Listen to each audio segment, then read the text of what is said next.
What's good? Y'all know who it is. Y'all know what it is. Your boy Matthew Shack live here in Los Angeles. Welcome to Matthew Shack Unfiltered.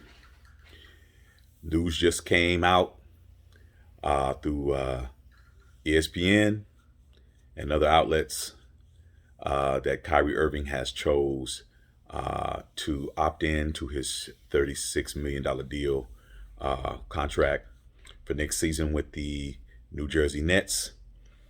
And after all that posturing, after all that list making, he made a list talking about the teams he'd be traded to, he'd like to be traded to, if they could work out a sign and trade.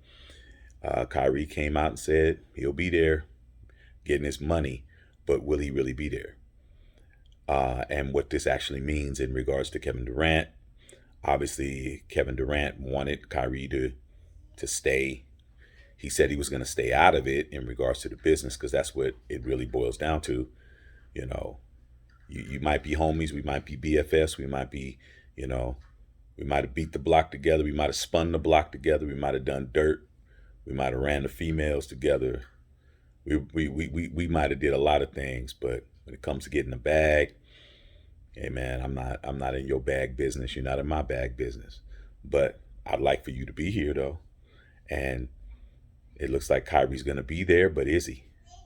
Because the Lakers were the only team that was willing to do a sign and trade, but they tried to trade Russell Westbrook to the Nets, or at least put him in a package, and the Nets was like, hell nah. And who could blame them, dog? $36 million Kyrie, $47 million Russell Westbrook. Come on, dog. Common sense, okay? But with that being said, there's no guarantee that that Kyrie Irving is gonna still be with the Nets, because he could be traded. He could be traded, but now the option is off the table for him to get that long supermax deal. At this point, we all know Kyrie Irving. Like I've said countless times, Kyrie Irving is never winning a championship unless he's with Kevin Durant or he's with LeBron James. He has yet to prove that he can win one with Kevin Durant, but he's already proven he can win one with LeBron. And as you can see, those were the only viable options that he had. But with that being said, Kyrie, in the 29 games that he played last season, he averaged 27, 5.5, and 25, 5, and I think 25, 5, and 4, or 25, 5, and 4, something like that, or 3, or some odd. And there was a time when he ran out 4 40-point games in a row when he came back, when he was out due to COVID, due to the COVID restrictions. And then he went crazy for 60. Remember when Kobe went crazy for, not Kobe. That just goes to show you where my mind is. Kyrie went for 60, because Kobe went for 60 his last game that he ever played in the National Basketball Association. But there's still an opportunity for him to be traded. But hey man, when you've lost $17 million last season, the way Kyrie did, that 36, man, you need that, dog. You look at it this way, man.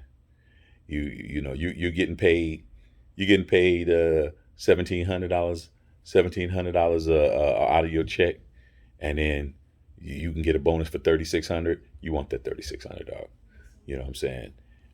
You might have lost that 17, but that 36 is going to help. So that's what it is. Kyrie's doing Kyrie stuff, man. So we'll see how it all pans out, man. But there's going to still be some rumblings about him being traded, or he could go to this team, or he can go to that team. But it's going to be a little bit harder. So he still has till Wednesday. He still has till Wednesday to formalize the paperwork and all of that, man. But if you had a chance to get $36 million after losing 17 last year, and no one's going to give you a supermax contract except you have to be signed and traded, that's what it is, though. So we'll see what's going on, man. We'll see what's next in the soap opera of the Brooklyn Nets. All right, love all y'all out there, man. Matthew Shack Unfiltered.